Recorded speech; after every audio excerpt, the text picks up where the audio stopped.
um, asking maybe one question to all or to our panelists. So, what is the first thing that pops up in your mind when you think about bias? Maybe we could start with Brian. Certainly. I think for me, the first thing that pops up when thinking about bias is to know your data. And it's really easy to be a computer scientist and go and get a huge trove of data from the internet. But I think that has many pitfalls that have been talked about, and happy to talk about further, but expect you know. And so I think it's really important to step back and actually look through the data and think through what challenges it may have and how will you think about addressing that from the data side, even before you think about anything further in how you model it. Okay, perfect. I don't know, maybe I will go clockwise, so the other direction of a clock. So sort of, could you kick in? Yeah, I think the first thing that comes to my mind is when I hear the word bias. When I hear the word bias is race, gender, and geo, and the disparities that exist, and also how I'll make a strong statement how even as an AI community, this is one of the most important aspects, being very data oriented, but still this is something we kind of very quietly most of the times kind of put it under the bedsheet, under the sheets, and say that okay, it's fine, or you know what, modeling is more important, that aspect, and it's okay, it's a data problem, not an ML problem. I think that's immediately comes to my mind when people say that. Okay. Shane? For me, I think the world is biased, and very much when you look to the data that's available online, very often you train models that end up mirroring or amplifying these essentially existing biases that are in the world. And so it's to me, it's an interesting question of introspection around how are we going to decide what kind of algorithms we want, what outcomes we want, how are you even going to measure fairness, and that there's many different ways of measuring fairness, and you actually can't even have them all at the same time. That you sometimes have to decide on some fundamental trade-off. And so to me, it means that it puts some ML researcher in an oddly powerful position. And I think there's a social responsibility to think about the power that you have in that position in the same way that an engineer designing a bridge needs to think about the safety of the people riding along the bridge. I think ML engineers have a duty to think about the impact that their algorithm has on all of the users. Yeah. So when I think of bias, I feel like, we make decisions based on some of the bias or the priors that we built in based on the world. And the problem that I see with machines using somewhat the same is these machines tend to, exaggerate the biases. And that's like if the distribution is skewed in the data sets that you use to train, these models make it even more skewed. So we need to think about the final use cases, like where are these systems going to be used, and using bias to make decisions, I don't think is as big as a problem as compared to the kind of discrimination that these machines might be using, right? Like, so I feel like we need to think about the final end use case and design algorithms that are catered to those things. So two very nice aspects that all of you I think touched was data. When the data is biased, there's the systems we're working on, deep learning systems or machine learning systems, they leverage all this information from data, but also the algorithm, right? So there's recently this huge discussion about, even if you try to balance the data set, and you manually pick like really subsets of, and you believe it's fair, how much does the algorithm that you pick or the way that you tailored all these engineering part maybe, or mathematical part of the system could impact actually at those biases or not. So I think maybe there could be a very nice discussion about that. What do you guys think? Any of you can kick in. Yeah, I think it ties quite a bit with some of the things that I mentioned earlier.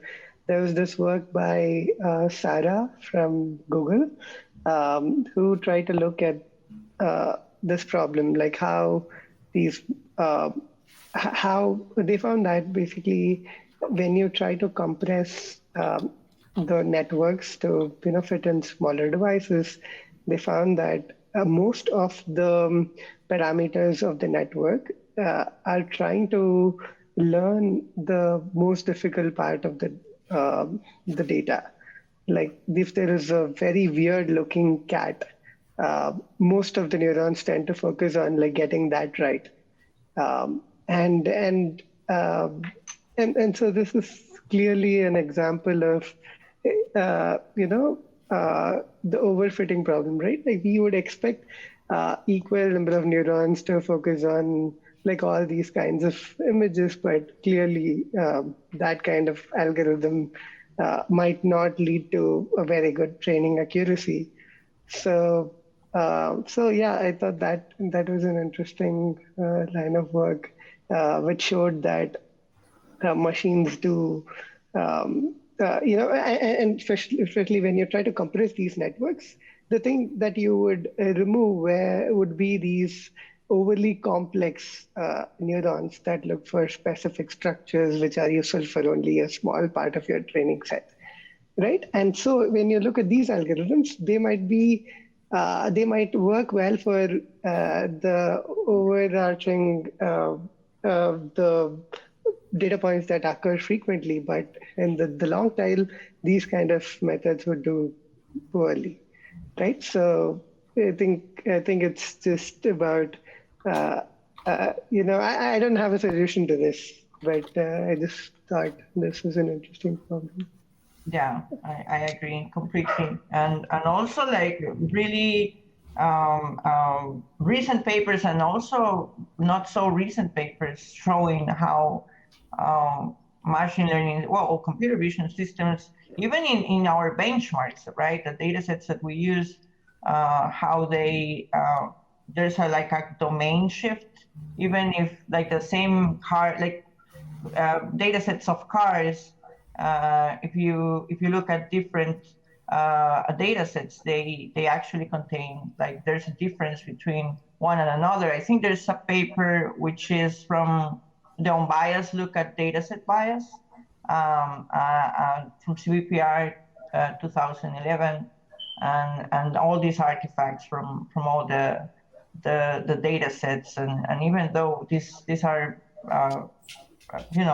we are using all of this for our benchmarks to develop our systems, and it's quite intriguing. So I'm glad that the community is actually paying attention to this type of problem. But yes, from the perspective of the system, it's quite intriguing. What do you think, Sean or Brian? You can also kick in on. Yeah, I wanted to add something because I liked your point about there always will be a domain mismatch. And this is something that comes up a lot, and it's related to the algorithms themselves. And deep neural networks are kind of a standard tool these days that most all of us use for many of these tasks. And they're particularly prone to being overconfident. And so particularly when you bring them to a new data domain and they see something they haven't seen before, they're going to give you an output. And very likely they will tell you that the output is going to be class label Z with very high probability or very low probability. That doesn't necessarily reflect how confident a human would be looking at the same image.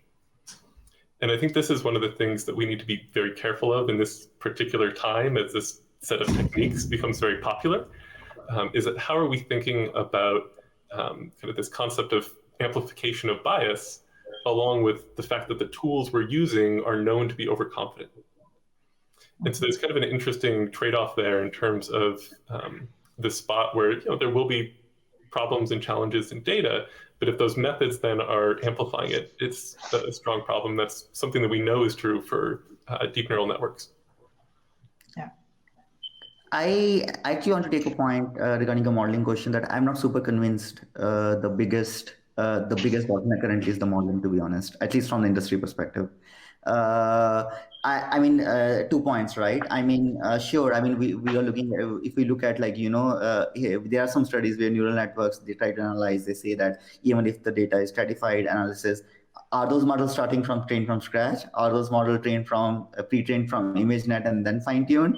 If they're pre-trained from ImageNet, as an example, I would say that the studies are not kosher, right? In any case. So it's, to me, like the more I have dabbled into this area for the last 1 to 2 years, and the learning for me is that we have dabbled with the same question: should we go into modeling? Should we go into the data? And what I found is that the delta that we want to cover is not going to come via modeling at this point of time, but it's probably come via careful data analysis and the data stratification, selection, etc. That seems the most limiting factor. I mean, also, if you look at a domain generalization work in the literature, right, we are probably looking at an accuracy gap of few percents here and there, right? 3%, 4% is what I've seen. But in industry, at least what we have seen is that the gaps we have is not there. The gaps are actually much bigger. And our analysis is also showing that it's a careful end-to-end reconstruction of the data pipelines, thinking critically every moment. Don't assume that this part will be fine. Question each and every part, redesign it, is what is leading to the biggest bang in bugs. And we are still not saturated on these big deltas from the data side for us to kind of use saying that, hey, modeling is one of the main questions. It is one of the important questions, but I'm going to say that I still feel that the biggest deltas currently in the current scenario lies in data. And this is a more statement on the progress we have made in this area, that still there's a lot of things to do in the data. Only then we can go to modeling. Same things like in ImageNet revolutionized, right? That we had ImageNet coming and then modeling followed and we had a lot of breakthroughs, right? I think we are still at that data stage or data scientist maintenance stage for the explainable and fairness and everything, is my strong take on this. Okay, I want to follow up on that, but before I want to pass the mic to Sean, maybe, if you want to. Sure. Yeah, well, I thought it was interesting.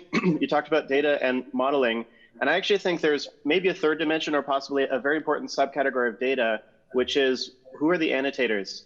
And I think that I think the most obvious place this shows up is actually in text systems where the annotators need to know the language. There's roughly 6,500 languages out there. It's just not feasible or possible that you're even going to have the employees on the team know enough of the languages. And it can be really challenging to get annotators to understand this.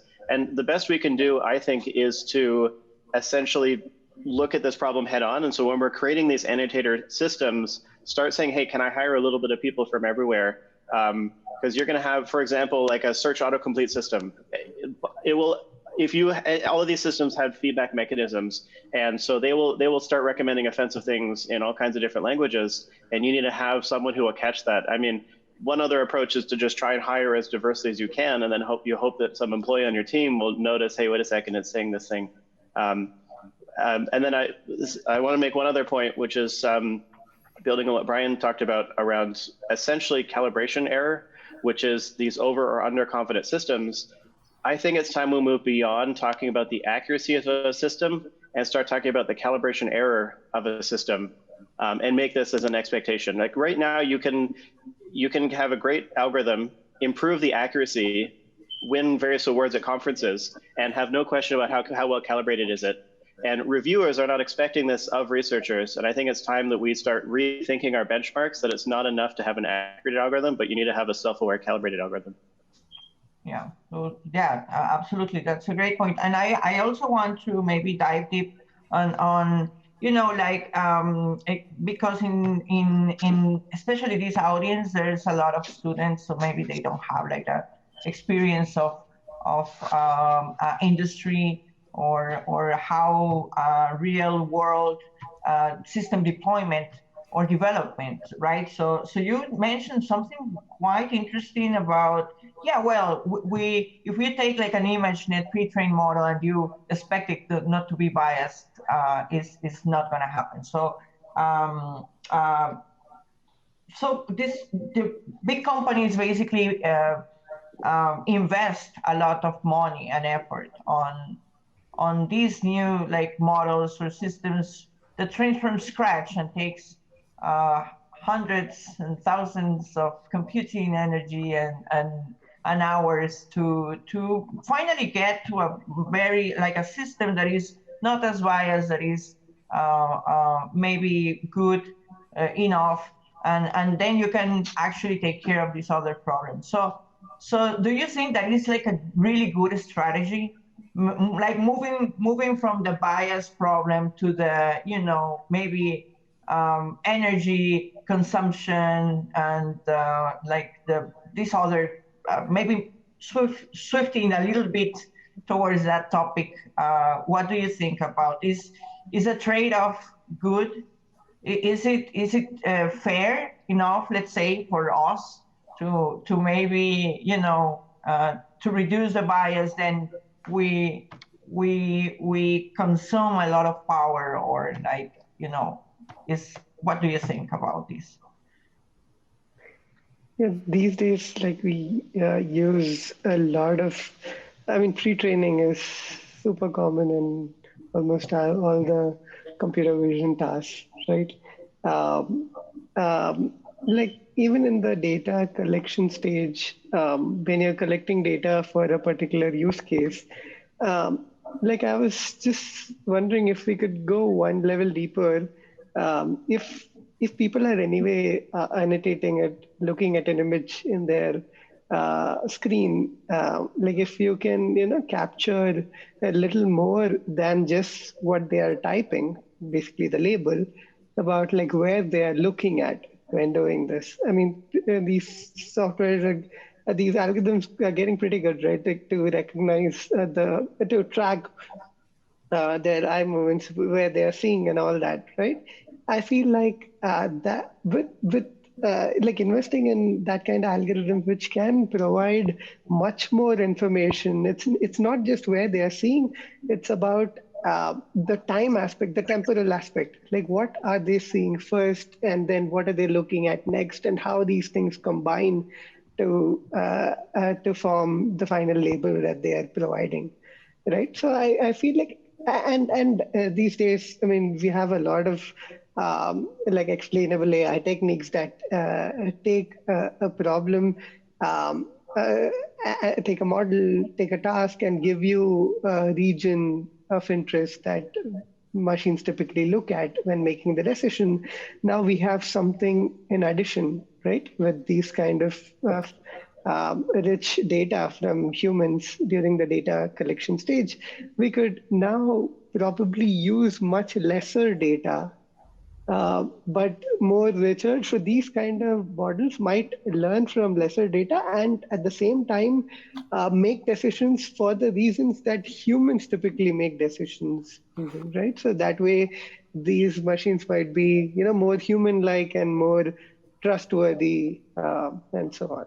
So, But yeah, and there's, yes, like, so annotating data, but and what if you turn around the page, let's say, and say, well, annotating data might include some bias and it's expensive, and maybe we could rely on these other methods of like self-supervised or semi-supervised, or right? So at what point those methods have you seen in practice amplify the bias? Like if you try to train an active learning system or a self-training system or a semi-supervised system, how does bias appear in those systems? Yeah, I actually like this question, and it matches with Eric's as well, about how does like these different strategies kind of relate to bias. And I think one way that I at least think of latent variable models. I enjoyed VAEs as a topic in other ways that we can produce probabilistic Bayesian models. One of the things that's very common there is creating these latent structures. There's different kind of regimes of that, and I'd be curious for everybody's on the panel's thoughts, but at least a couple of things that spring to my mind there is that every model we create coming out of our heads will be limited. And so if we try and say there's a discrete number of latent factors, like even if we pick ones that are good, which is a challenge in itself, it's never going to capture the full diversity of certainly human experience or even an individual's experience. So I think it's depending upon what latent variables means here, if it's like discrete numbers of questions, like we have to be careful about that there will always be something our model can't capture. And that same thought, I think, is true if we think about kind of just having a bottleneck, which we say is going to be a feature representation we're going to use for many tasks. In some sense, we've kind of compressed as much information down as we can, and that's important, and that's a useful thing to do and a great thing for recognizing patterns. But we're always going to be a little bit limited in that. And so it's always important to think about how we can get around any biases that might have been part of that system, and how we can think about not just, this is this token that we have or what we've learned, but how do we relate that to other information we know about any system to make it safer and better and less biased. But I'd also be curious to hear what other people think about how these systems relate. So I think, like, first about latent variables, one thing I would like to say is that I agree with Brian, and on top I would also like to say the interpretation of these latent variables actually can differ greatly depending on what you're trying to do. For example, a particular group who is a minority in one country, as an example, could actually be a majority in another country, right? And vice versa. And same applies to gender, same applies to bias, same applies to other factors also. So in that case, the interpretation of these latent variables, where you say I'm going to favor this latent variable compared to other, might totally get reversed. So it's very task specific. It's a very context specific, and all those things need to be taken into account. And you can say it's latent variable in itself when we do this. But the interpretation of latent variables itself is pretty important. The second thing is related to your comment on energy that you mentioned. I would like to say that the question that becomes important is, sure, there's opportunity cost here, right? Everything is an opportunity cost from this perspective. In my mind, it's an opportunity cost question from that perspective, that why are we training these large scale models? Is it just for the fun that we can run something on 256 GPUs? Are we asking the question, suppose I'm able to do so, run on 1,000 GPUs or TPUs, and so what, right? So to me, I have always, I'm one of the people who is in large scale learning extreme vision. I have worked just hosting this workshop right now as we speak. So I always ask this question myself. In the end, what gives me satisfaction, even though I know the energy opportunity costs, is that these kinds of models are being used currently when we are training the industry in detecting nudity and pornography in the images. It is being used in integrity application to detect hate speech. It is being used to make sure our elections are unbiased and so on, right? So that does give me it's a complicated opportunity cost there from the companies and from our individual perspective, that among other things, does that warrant this or not? I don't have a question to it. I don't have a precise answer to this, or that there's a binding answer to it. I just want to bring that perspective, because I know many times industries are asked, right, that, hey, this is bad, why are we training this? But I also want to give that perspective. These models do make a step change in many of these scenarios, what we have seen, so which are great. So I honestly don't know the answer. It requires a very data science kind of analysis on opportunity costs, bringing apples and oranges in the same denomination and comparing. But it's definitely a worthwhile analysis to do. And I don't have a great pattern on this right now, which cost supersedes what. Thank you for your answer, actually. And Sean, if you want to kick in and maybe give like Sure. Yeah, well, I wanted to talk a little bit about self and semi-supervised or weakly supervised methods. And one of the challenges is that the natural data distribution is that's something that I think a lot of papers or systems assume as having some meaning, but what is it? Is it just, I downloaded these images from this website? Is it the quote unquote, what's in ImageNet? Because very often data sets are constructed where you're specifically saying, here's 1,000 categories. Now I'm going to find examples of those categories. And it's balanced along a certain semantic definition in some way. And then you can use this system for some kind of semi-supervised learning. But if you think about, like, for example, in the car self-driving car domain, the vast majority is hours and hours of driving along the highway. It's really boring and nothing happens. And so you need these systems that are self-aware of when is something interesting happening. Or in the commerce domain, you might have huge libraries of products, and a lot of them are near duplicate T-shirts of the same thing sold by various vendors. And so I think it relates, I guess, kind of to Eric's question as well, that you need some kind of latent notion in order to do this kind of balancing, so that way you're not just focusing on the majority of the data. Yeah, and I also think that also maybe thinking on zero-shot learning or these other more extreme approaches where you have to really try to generalize to absolutely novel classes, or whatever you like, especially like in these real life situations. I think that is something to look forward and try to actually remove any possible amplification of bias in those type of systems. And yes, the latent variables, we might look at those. And for that, then I also want to then jump on this other huge question about then to mitigate bias, then we might be really focused or interested in explainability and interpretability, right? So we know that generally, like, neural networks can be just huge black boxes, huge function approximators, but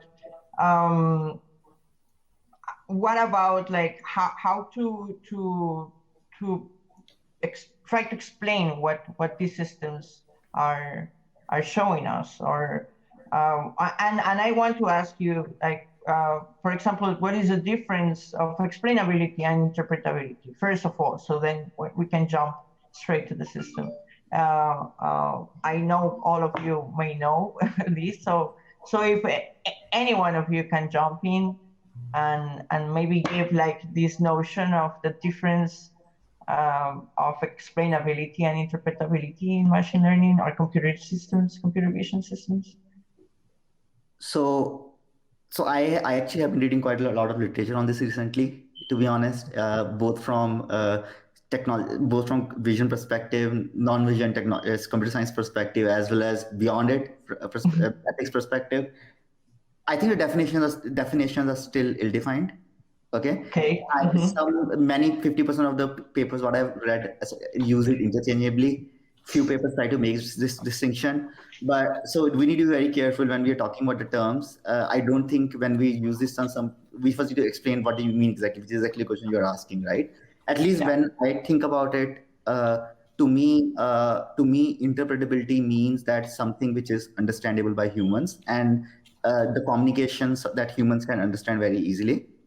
Okay. For example, decision trees, just for the sake of argument, right? One can disagree with it. Let's say it's 100% interpretable. Linear models are 80% interpretable, as an example, but they can be less accurate, right? So interpretability does not have that notion of accuracy. Deep neural nets, on the other hand, if you can maintain the accuracy and can start explaining them, right, and start interpreting them, they become explainable. So to me, explainable has the notion of interpretability, which is how understandable they are by humans. It has a notion of accuracy, maintaining similar accuracy as the black box models. And it has a notion of fidelity, that for each individual test instance, are you exactly making the same prediction value, or is the prediction value changing? If you combine all those factors, an ID explainable model has interpretability, high accuracy, and fidelity at each instance level. That is a definition I have in mind, but that is not the only accurate definition. So I think the first thing is, when we will talk about interpretability, like you and me, let's first agree on the definition of interpretability, and that is my definition. So once we talk now on this, let's first agree on the definition. I think that's very important. So that's a great question. Exactly. Great, thank you. If you want to kick in, Sean, Brian. To add to that, when I use the word explainability in my papers, I I say it in this context. Explainability is for one of the decisions that the model is making. Like you're trying to explain the model's decision, like the reasoning process that went inside the model that made it get to a particular decision. So in case of image models, it could be like a heat map over the regions um, of the input image. In case of text, it could be like some of the words that played the most important role in the final classification or like whatever decision. Um, and so coming to interpretability, I feel like there is this concept of implicitly interpretable versus uh, some ways to explicitly try and understand the models working. So models that are implicitly interpretable what Dhruv mentioned, right? Like your linear models or your decision trees, all that. Like the weights are just the path that that the model actually took gives you what you're looking for, right?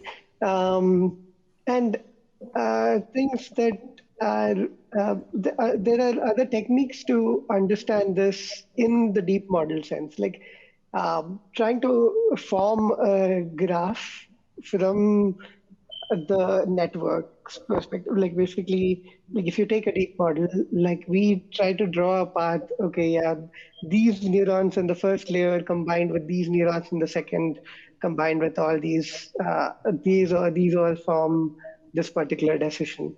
So that so you're trying to understand what's going on inside.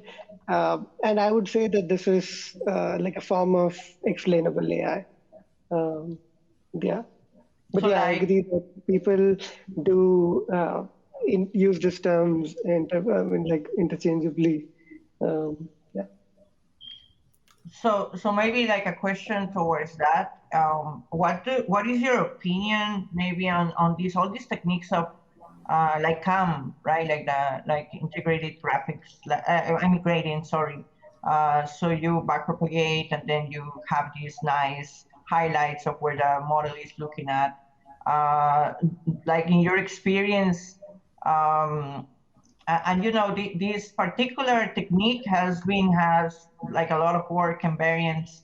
Have you found out that this actually is what is happening there, like especially if we like in huge models, how to interpret those, how to actually, are they explainable, is it explaining Yeah, great question. I think I would like to point to one of, I mean, I think a lot of people are working in this problem, trying to evaluate these interpretability approaches. I think one of, I think Bean Kim's work, she has looked quite a bit into this, trying to understand uh, the faithfulness aspect of this interpretability technique. So basically, if the model is saying that this is what I'm looking at when making the decision, now if I block these things, the decision has to change, right? And if I try to take a different like if I randomly initialize the network, your obviously uh, your decision the heat map visualization should actually change.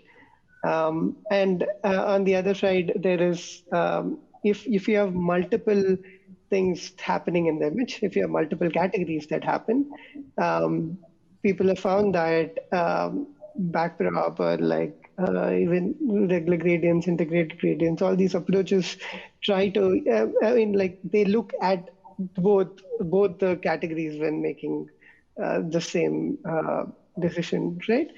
Like if there's a cat and a dog and you want to explain why the model made the decision cat, it also looks at the dog. And then things like that. So it's even though the network has understood the difference between a dog and a cat, your visualization technique does not show that it has understood that. And so these are some of the properties that your interpretability technique should have. And I think there are a lot of research on categorizing or rather evaluating different aspects of these things. And some line of work that tries to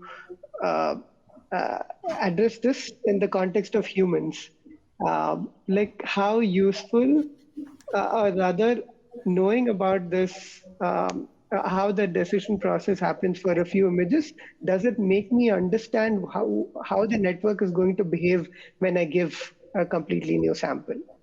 So people try to, use these interpretability techniques to, understand models' behavior in novel scenarios and so on. Yeah. I wanted to follow up on that because I think that was a good discussion. And for me, I'm not going to say this is a formal research definition of interpretability or explainability. But I think of interpretability as kind of a highlight method for me is these gradient-based tools, where you get some insights into how computation is performed at some parts of the model. But I think exactly as you were mentioning, like there's going to be correlations between those. And I think one of the things where these gradient-based methods have been really helpful for understanding bias and fairness is that if you ask the model a question about cats and dogs were the example you were talking about, and the model's not looking at the cat at all, that tells you that the model has encoded some other set of decision criteria that are not the thing you care about. And I think that's a really great example of interpretability and how it can teach us to look more carefully at our models and like ask questions about them. But in my mind, it's very difficult to like say that you can explain something just based on the gradients, because it doesn't kind of give you the end result of what the model does. For my personal kind of working definitions of things rather than formal ones, I think counterfactuals are really important. And so what would you have to change the answer you get? And for me, that's kind of where something becomes explainable, is thinking about like, if I had this image, how would this image have to change for me to say the answer should be different? And I think this is something that's hard in computer vision. It's a spot where generative models have been used and can be used, but they have a whole set of caveats with that. But it's also a question of like, how do we come up with good counterfactuals for computer vision tasks? Like, how can we understand, the case I think a lot of people are appropriately worried about, like if somebody's skin tone was to be different, can we make sure our model isn't making bad choices based on that information? And so this is something I think we have to be careful about as practitioners, and something that we should take strides to be explainable about and be able to say, like, this is not something that's influencing our models. And it takes dedicated research and looking into to explore that. And from my mind, at least, one of the best ways to do it is by trying to collect data maybe that looks similar, but has things where you can say like, oh, I can know that for different people, the model performs similarly. I can do a kind of a counterfactual analysis across people is one example. I want to follow up, and my take on the whole discussion over integrated gradients or the approaches is both the question and answer are incomplete. I have that strong opinion without saying who are the intended users, okay, and what is the intended timeline. Spatial heat maps, right? As a computer vision researcher, extremely useful. Once I have that spatial heat maps, I can say, okay, it's focusing on this region. I can form some hypothesis very quickly. It's because of the color, because of the shape, and I can start working on it immediately and start correcting or whatever I want to do, right? Now, I take it to my 7-year-old kid who has no knowledge of computers, who literally has no knowledge of computer vision. I gave him that heat map. I gave her that heat map. I am pretty sure she's gonna be like, what? What do I do with it? Right? So who is your user? Is your user layperson? Is your user computer vision engineer? Is your user domain expert? Is your user who? And what is the time you're giving him to interpret? Are you giving the person 1 second? Are you giving the person 1 minute? Are you giving the person 1 hour? In 1 hour spatial heat map, sure. if in 1 minute, in 1 second or 1 minute, probably you need verbals. You need, oh, because the color is blue in this place. Look at this region, color is blue, shape is round, and so on. That is important. So clearly, without those kind of constraints and the task orientation and intended audiences, I just think especially in this domain, it's like which method is for which audience and how much time frame. I think that aspect is very important. I think the counterfactual point that Brian mentioned is also interested. I do believe counterfactual is one of the best ways. Although I would also like to point out, if we're thinking about this also, in a discriminatory modeling, if you're doing the factual reasoning, it actually might be a counterfactual reasoning, because the whole point of discriminatory models is to say that, hey, why is this class this and not this when we do softmax and the other things? It really depends on the modeling paradigm also. But if your explanation is closely tied to the kind of your modeling, like you're doing like softmax and so on, then I wonder, and I don't have a great proof for this, but I always wonder hypothetically that, hey, is it that factuals are actually counterfactuals, but in some sort of warped way or something like that, right? So it's an open question to me, but it's a hypothesis at this point of time with respect to that. Agreed, but I think we should be able to explain which one it is. Yes, I agree. I don't have a great answer, but I do have exact same thoughts as you. Okay. One minor point that I wanted to add to the interpretability versus explainability thing. Interpretability, I feel like it's a global aspect of the model. Like globally, what are these weights? Are the individual neurons? Is there one neuron that looks solely at cats, one neuron that looks at dogs, or like parts of these things? And overall, globally understanding the neurons constitutes to the interpretability, I feel. Explainability comes for every data point. Like any decision that the model is making, you're talking about locally. Locally for this data point, what is the model doing? And in my papers, I call that as explainability. But yeah, just something that I wanted to add. Okay, great. Sean, if you want to kick in also. Sure. I just wanted to mention that I think this idea of thinking fast and slow sometimes applies to interpretability or explainability, in the sense that for some ideas, humans don't even know why they're making decisions themselves. If you look at a word, why did you recognize that word? You don't, or why is this a cat?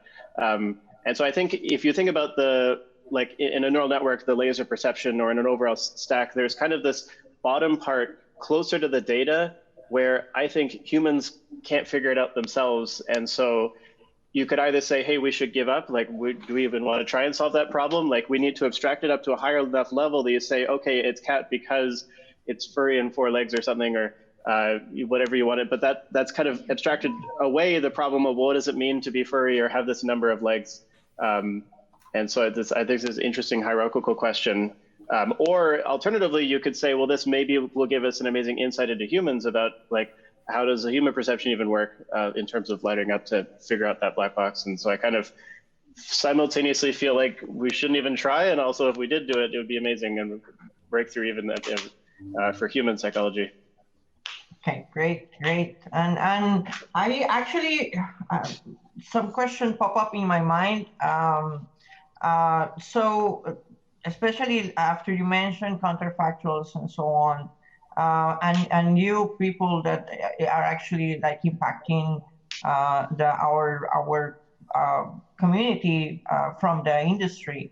So from that industrial perspective, let's say these kind of different type of learning, like the causal learning, all these, look at the causality and that do calculus and all of that. How can you? Can it escalate can it scale? Sorry, can it scale to these broad systems, these huge systems? Is it doable to actually make them work like in, I don't know, like Facebook, Google, Salesforce? Are there like people actively working not for research per se, but from the deployment of live systems? I mean, it's a little sensitive question from industry perspective, but without delving details, I would say that yes, there has been active active work both in the area of research as well as in industry from practical deployments. Yes, I believe there's a lot of work going, at least from Facebook's perspective, I can say that without ever in more details. Don't worry. There are certain challenges there. For example, sure, I mean, again, take a counterfactual example. Typically, you need a distractor or reference image for it to show it, right? Now, sure, from research perspective, no issues. Here is a distractor image to show as an example on which you show what were the deltas. Now, immediately once you go to product, the whole privacy angle comes into the picture. Can I show that distractor image? Is it violating my privacy and so on? I'm just giving you a very small example that immediately comes to my mind, but there will be thousands such cases of, or any prototypical based approach that use on external data evidence for explainability, which are actually very powerful in research, right? I mean, if I show you a nearest neighbor approach and say this example is categorized as this because here's an example which exactly looks like this, and by the way, the prediction was the same, right? I think it's a great explainability tool, right? Because we know many of our deep models actually memorize some of the training data, right? So it's a great form of explanation. But again, can I show it actually? Am I legally allowed to show it privacy-wise? Perhaps not.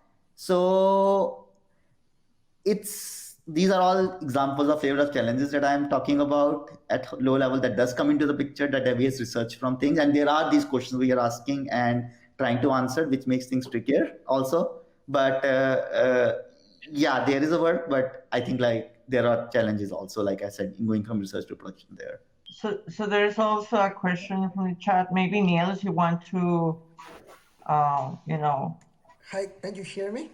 Yes. Yeah. Oh, it's like much like a curiosity. I don't know like too much of the area, but I was wondering, there are like some limitations. For example, if we see the bias probably from the perspectives of data set creation. I don't know, for example, there are like some models for object detection, but I think that models not necessarily very well for objects like in less developed countries, or they do some confusion with their recognition. So I just wondering if you know some efforts to tackle these situations. And also other thing that could be interesting, I think one could say like, oh, collect much more data or do something. But also I know that in less developing countries, they don't have, let's say, the infrastructure to do this data collection. They don't have like an Amazon Mechanical Turk, or they don't have tools similar to this.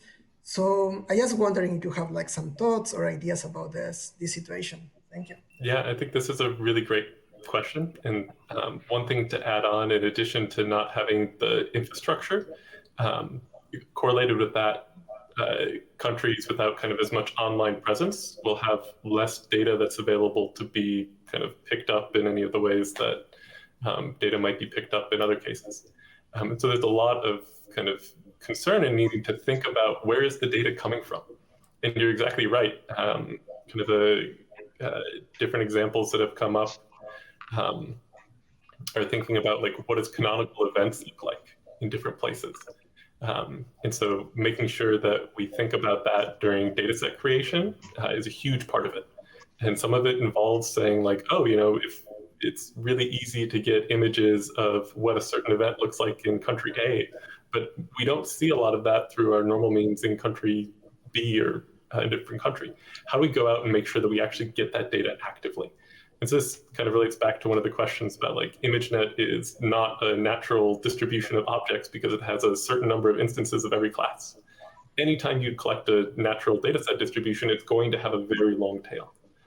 So in one question about this is like, how do we deal with long-tailed datasets? Is like a totally true, good, great research topic that addresses this directly. The other side is on the industry side, we know that it's hard to deal with long-tailed data sets. And so we actually have the opportunity and do the efforts to go and get more data where we can. And that's one of the kind of opportunities about it, is that it's important to think about that data set and where all the data is coming from to try and address these issues. And so it's a really good question to be asking. And I know of some efforts, at least certainly internal to Google, that we've taken these steps. I'm trying to see which ones exist outside as well. There's definitely this and it's good to do. Yeah, actually about that, I think Dhruv's paper here at the CVPR, right? Like I think they introduced a data set just for this, basically a subset of the YFCC 100 million data set called the Geo YFCC, I guess. I feel like, I think that's a very important effort, basically ensuring that with it, like some images do have tags and where these were captured from. And I think this split was made. And you can form some kind of a domain adaptation task or things like you train on some on say North America plus Europe and test on other kinds of other images from or maybe the developing nations and things like that. I think ImageNet and like all these data sets do not have these like geotags, and more problematic is the fact that most of the images are from the developed countries, and I feel like this work does a pretty good job, takes a pretty good first step towards that direction. Yeah, thanks for a great advertisement of our paper just before the main conference starts. But yeah, I agree. That was the main intention of collecting this, to have a real domain adaptation data set. Coming to the infrastructure question that was asked, I think this is where actually academia can play a very important role, because the legal restrictions on collaborations, etc., are much less. The universities can form consortiums among different countries much more easier to collect the data sets in this federated fashion, and then have an overall data set via these consortiums to have this kind of data set which and then universities are in these local places also, right? You can go within country, and within each country there are these universities at different places, different geographic locations, right, to capture the diverse data and so on. So I somehow feel that this is one of great problem where consortiums of universities can actually help in terms of collecting such data sets, for at least from the academic perspective, right? So that academic research on these kinds of things can be actually extended further, which is one challenge, right? And from academic perspective, we don't have any such data set. I think Dollar Street is one, but it's too restrictive, too small, in my opinion. For us to do much research, we can evaluate, but not do much training and so on. So some effort like that would be actually super useful. Great. And I see Brian just copy paste the Google effort he was thinking of, Inclusive Images Challenge, which, yes, all these efforts are great. And also maybe also going back to I wanted to ask another question about explainability. So, now we have all these multi-head attention, methods, and what is your take out of all these, like, it's kind of moving slowly, most of the recent methods moving to these transformer-based methods, and they provide, because of the mechanism, they actually naturally, let's say, kind of provide these attention weights and so on. So how what is your take on that? What do you think about that? Yeah, so I've been recently working on this line of work, basically trying to explain decisions from transform-based models. You're right that they do give you these, they seem to be both inherently interpretable because they give you these attention weights and so on. But I feel like these weights, you get a lot of them, right? It's between, it's like order of n squared, right? It's very hard for the human to make sense of it. And what, when we were working on this problem, I feel like even traditional approaches, there were purely applied for CNN-based models, like, for example, GradCam, transferred very well to this setting of these transformer models also. So I feel like, these models might be much more complex, but I feel like we are still able to explain decisions the way we used to before. So, yeah. Oh. While I have this thing, I also wanted to ask a question to Brian about the paper, about the link that he had posted. I absolutely, when that data set actually came out, when that challenge came out, I was super thrilled. But I noticed basically the Inclusive Images Challenge. I noticed that this happened in Europe's 2018 or 2019. And I didn't see that challenge taking place in other conferences moving forward. So I just wanted to ask him what just happened there, and why was it a one-time thing? considering how important that is. Yeah, it's a great question. I have no idea what the answer is. I was not part of organizing it, so unfortunately I don't have an answer for you. But I agree, it is due for further work, certainly. Glad to hear that there's more work going on at Facebook at the moment. And I think it's the type of thing that we should all be thinking about. There's also a range of other kind of tasks of anywhere you can think about these long-tailed distributions. It's another spot to think about it. If you want something that's removed from some of the kind of geological or geographical issues, the iNaturalist data set is another one that's famous for having these really long-tailed distributions. Sorry, I didn't mean to kind of delay, but I don't know the answer for how it's been run. Thank you. Okay. And if anyone also wants to jump in, I know that all these new architectures has been recently kind of dominating some of the recent systems and tasks. So I don't know what is your take on that? And I also think we are almost like, right? Is Pedro there or Fabian? I think we are almost on time, like almost closing, right, Pedro? Yeah. Yes. Okay. Yeah. We ran out of time. Yeah. Okay. So if you have time, any of you to maybe jump in on this. If not, then thank you so much for all your time. It has been a pleasure to have you all in. I really have a lot of, I learned a lot. I have a lot of fun talking to all of you. So thank you so much for your time. Same here. See you. Yes. Thank you so much. Yeah. Thank you. Thank you very much, all of you, for having time to join us today. Thank you. Yeah, I was still going to answer your last question, but I'll stay on only for folks who are interested. Thank you all. Okay. Mostly it's these transformer models are an opportunity and there's a lot of trade-offs for them. And I'd say about half the time we talk about them in our meetings, about half the discussion is how do we think about bias and fairness for these models. It's hugely important. We have a lot of folks looking at it and it's really important and we need to keep looking at it because it's going to make a difference. So we spend a lot of time talking about it. Okay, great. Thank you for your answer. So, okay, thank you so much. It's been a pleasure. Thank you. See you. Okay, bye. Thank you. Bye.